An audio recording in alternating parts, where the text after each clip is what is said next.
It is definitely hard because it's probably a deciding time in history of my country and of my people. It is definitely,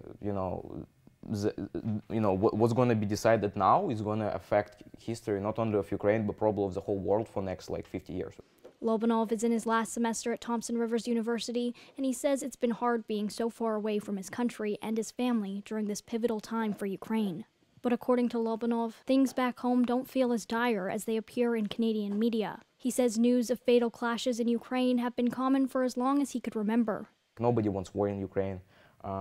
They're concerned with the situation, but it's not like anything actually like going in the media, to be honest. To be honest, I even think people in international media are more concerned with the war in Ukraine now than Ukrainians. With same regularities that Canadians, for example, hear about rains in Vancouver, we hear about casualties on Eastern Front. Is that like one guy dead, two guys dead, five guys wounded?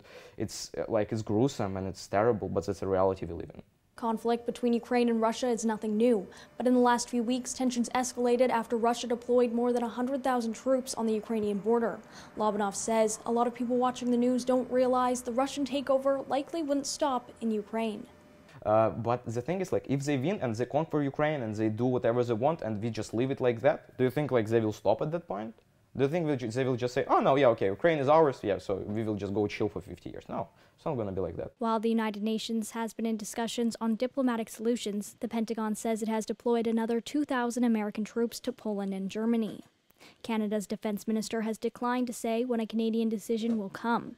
Lobanov says Ukraine isn't looking for major military involvement from Western countries, but believes having American and Canadian troops on the ground could make a world of difference. If you even have 1,000 Canadian soldiers on Ukrainian soil, the Russians will think 10,000 times before they attack, because it's going to be an act of aggression not only anti-Ukraine but anti-Canada and anti-all Western world. Lobanov says he doesn't want to see his homeland lose any of the freedoms Ukrainians are so proud of. Not only from myself, I'm speaking from my family, I'm speaking from friends I know, I'm speaking for a lot of people in Ukraine. And this is probably, I think, one of the best strengths of Ukraine, is that in Ukraine, you can say anything about Ukrainian president and you're not going to go to jail. Since 2017, Canada has had about 600 troops leading a NATO battleship in Latvia, tasked with defending against any Russian attack, along with about 200 military trainers in Ukraine, which is not a NATO member.